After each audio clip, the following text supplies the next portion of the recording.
Good morning everyone, my name is Crystal and welcome to my YouTube channel. If you like my videos, please smash that like button and please do subscribe. So guys, it's Tuesday morning, yet another attempt to upset me yesterday and to make me feel awful and to try and destroy myself, or they're trying to destroy me, I mean. Unknown, jealous, spiteful individuals that won't show their faces because they're cowards. And there's not just one of them, there's a whole load of them working together, because they wouldn't possibly be able to do what they do if it was just one person, right? If anybody had anything on me, don't you think it would have been dealt with by now? Honestly.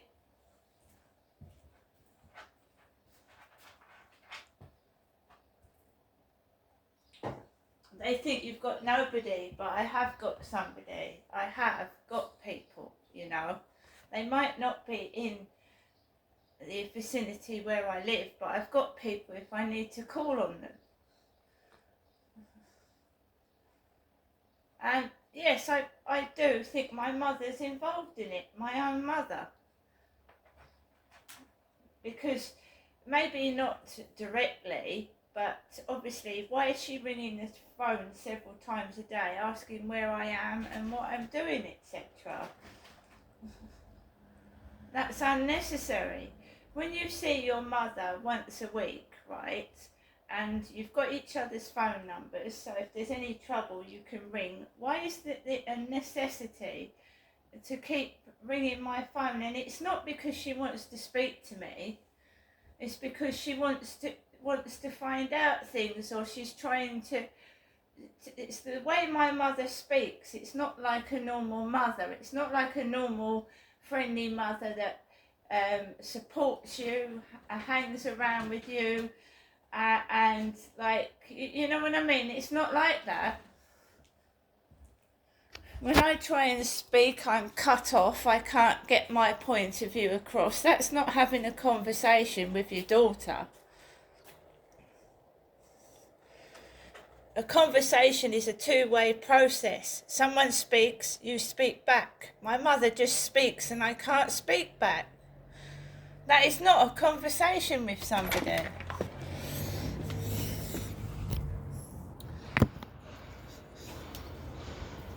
So,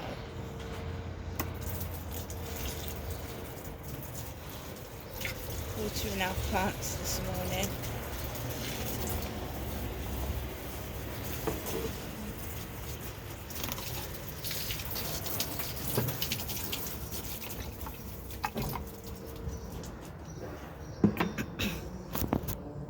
White van's drawn up. So the car I liked is over there. It's a white van. It's all white cars again, isn't it? White.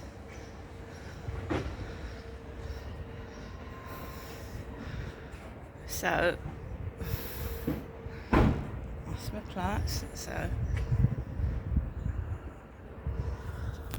delivery for the opposite flats.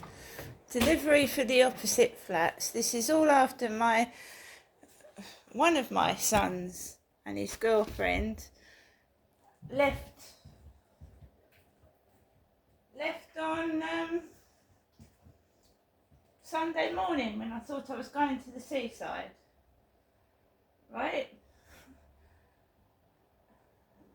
I'm not saying it's his fault, but this is what's happening after my son and his girlfriend said that I was going to be taken to the seaside on Sunday.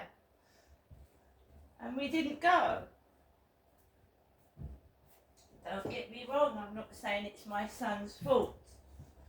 There's a lot of people involved in this harassment and making my life a misery and horrible. There's more than one person involved in it. And they do use family, they do. To get back at you. This has been going on since 2008. and maybe longer, since I left my ex-husband. And I left my ex-husband in 2004. And I moved down to Chatham in 2008. So this is not the only time it's happened. It used to happen at my old flat. I used to get visited. And obviously, you know, my adult children are involved with my ex-husband, aren't they? Of course they are. So when one of them would come down, and I'd sometimes have no money and no food left in the cupboard.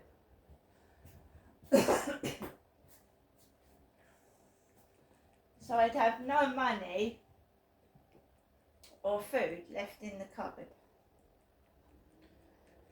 So this is not the first time that when one of my sons comes down, the following weeks are miserable.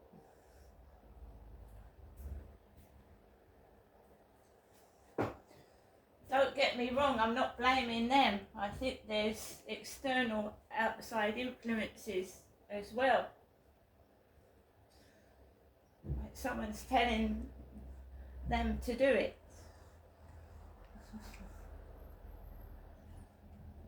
I live by myself. It's a hard day-to-day struggle. The cost of living's gone up. You know, since COVID, a lot of us were still unable to get out of that bubble of isolation. We were locked in our homes continuously for a long time, isolated, right?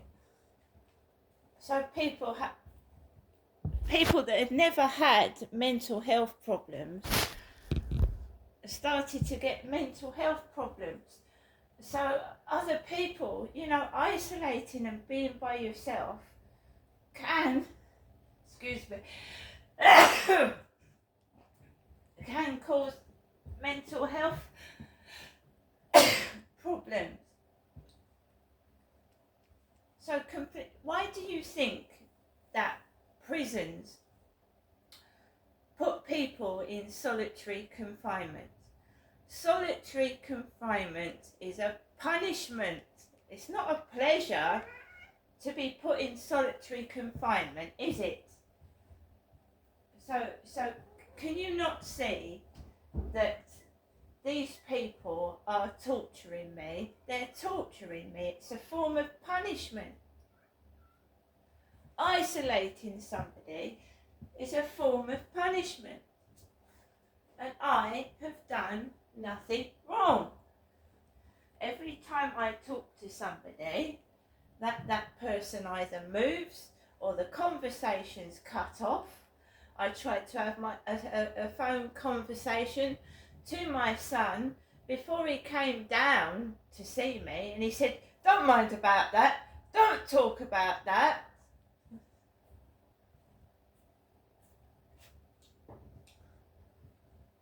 And it's the same when I speak to my mother, isn't it? My mum will say, "Good morning, Ginestra." Da da da da da da da. And when I try and speak about my problems, let's not talk about that. Don't talk about that. And I get the phone put down on me. But when I got to see my mum, it's da da da da da, your dad did this, da da da da da, your dad did that. And when I turn round and say, "Look, my dad's dead," you haven't got those problems anymore. Oh, don't talk about that.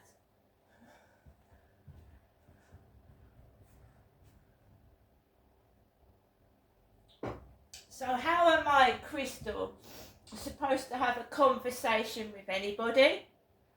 How am I supposed to have a conversation and develop my social skills when I'm not allowed to speak?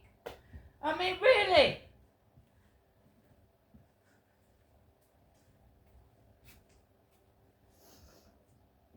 So my mum can go on and on and on and on and on like she did at my dad when he was alive, on and on and on and on and on. And then when you politely say, you don't have to say shut up to my mother, because my dad used to get really angry and tell her to shut up. Because she'd rant for hours. Just talking to, because even I didn't understand what she was doing and who she was talking to. She'd be stood in the flat, my dad and I would be sat in the corner of the flat, and she'd start talking at the table. Oh, Janesta and Derek are talking to each other. Oh, Derek doesn't talk to me. That's what she would start doing. And then she would get up and she'd start like talking to thin air. Like she had an audience, but my dad and I often thought, who's she talking to? He went, who's your mum talking to? There's nobody there. And he used to say to my mum, who are you talking to? Because it was like she was talking to an outside audience, like narrating what was going on. Oh, Janestra's sat there with Derek, and I'm sat here, and they're talking to each other, and she would narrate everything that was going on.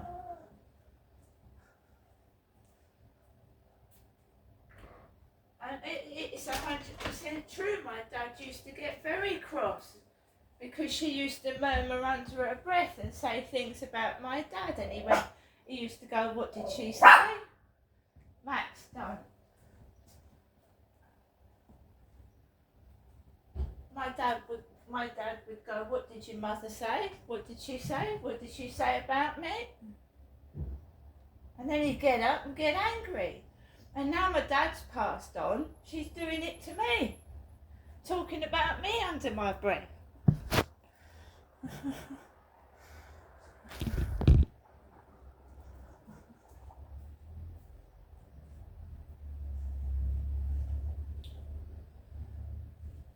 And I've got a choice. My dad had to live with my mum 24/7. He had no choice. I've got a choice not to go up there and get ear bashed and spoken about and made fun of. I have a choice.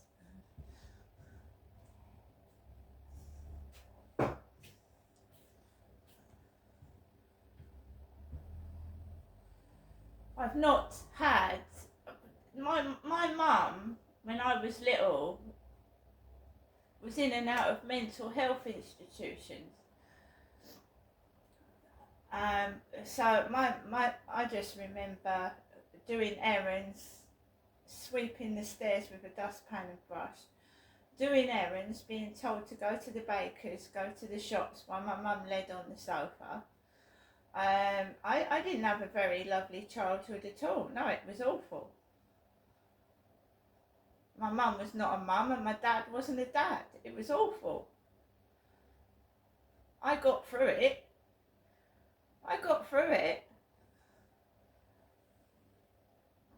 You've got no choice. You only get one life in this world, right? And when you were a kid, right, I must have grown up really fast to survive what I went through.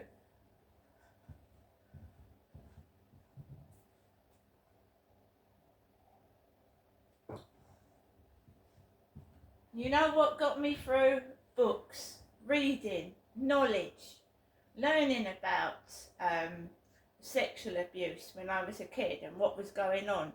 And I actually heard of cases of where children had been taken into care and had been abused by care staff.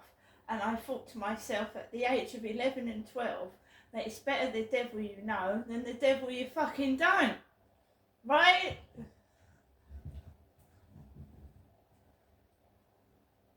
So at the tender age of 10 and 11 and 12, it was like, do I put up with my dad abusing me, or do I get put into a children's home and get abused by care staff?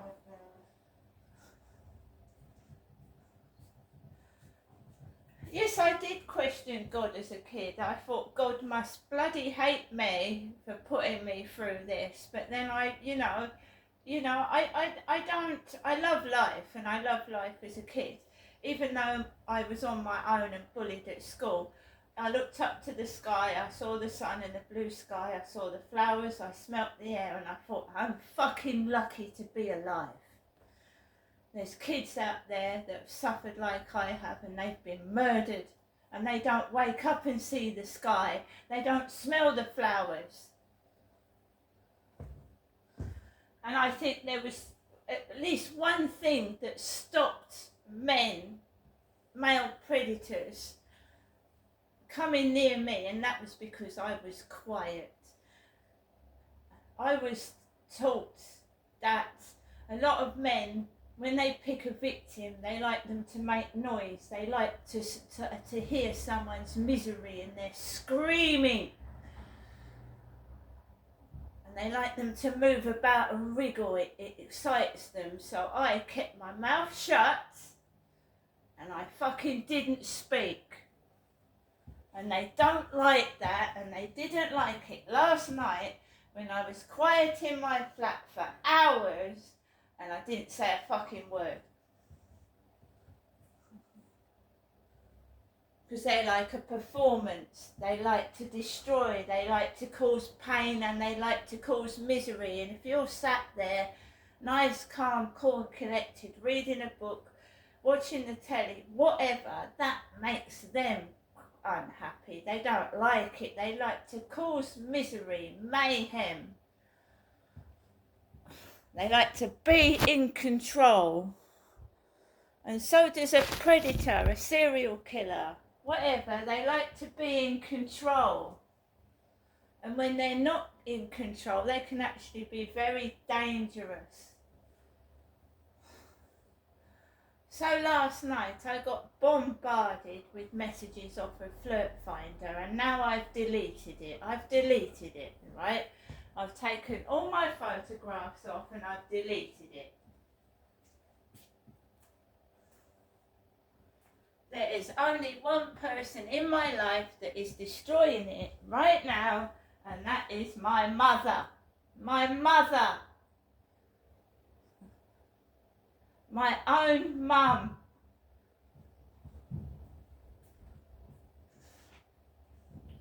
And she's, I lost my father. I'm alone now with my mother, my mum. Oh, you've got me. I don't want that. I don't want it. Does it not matter what I want? I don't want to sit in a room with a woman that's sour, bitter and twisted, that is spitting out hatred towards not only my dad, who's dead, but other people. Do you think I want to sit in a room with the sour, twisted person that just talks about themselves 24/7 and spits hatred about other people? And I hope that you start to understand why I've got this social phobia. All my mum says is, oh, you can trust me, but everybody else, no, don't. Everybody else is horrible. And yet her neighbour is coming into her flat, helping her. She goes outside and talks to the neighbours, and it's me that feels like I'm in solitary confinement. She certainly isn't. Even though when I go up there, I haven't really got anybody. Yeah, and Derek had everybody. He had everybody. There was 3 people at his funeral. He didn't have any birthday cards that year. He died before his birthday. She's like a succubus, sucking the life out of everybody. I don't want to be near it.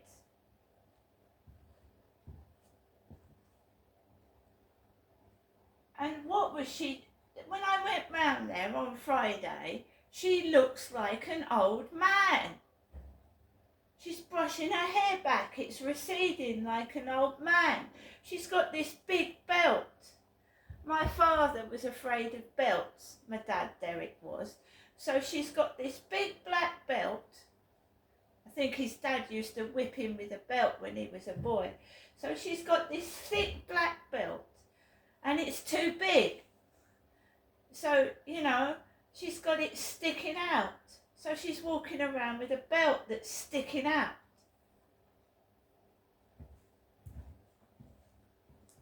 When I first came down to Chatham, she told me, your father doesn't like belts. Belts! I'm not being tortured anymore. I've got a choice. I've got a choice in this life. Do I carry on being manipulated and carry on being controlled by my mother, who's full of venom and hatred? Or do I just, like, you know, live a solitary life but not having that in my ears? And here's her message. She's left an answer phone message.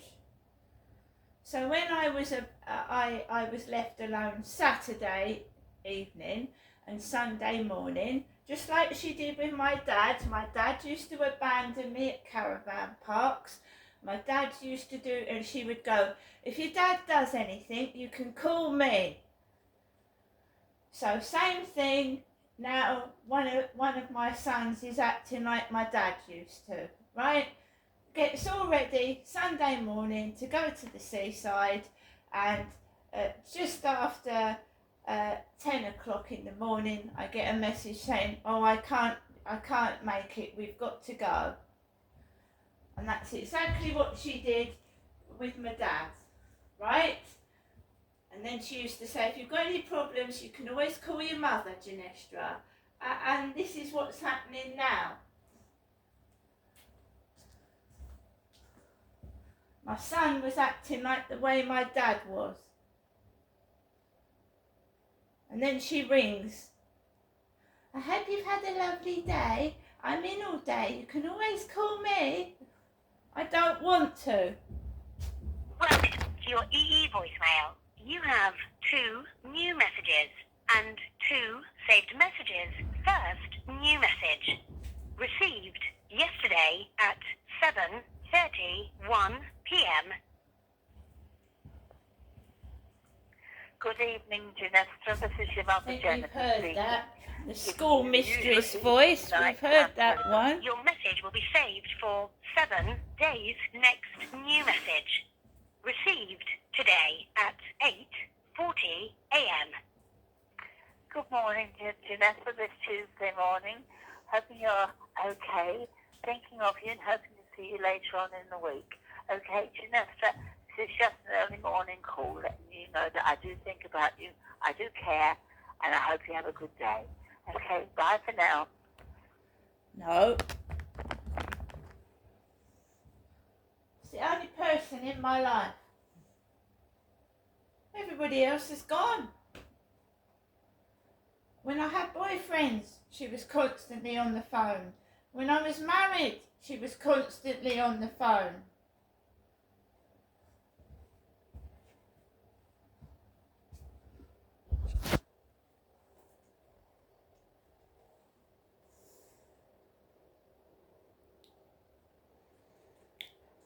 I don't know what to do anymore. I'm in solitary confinement and I haven't done anything wrong. See you later.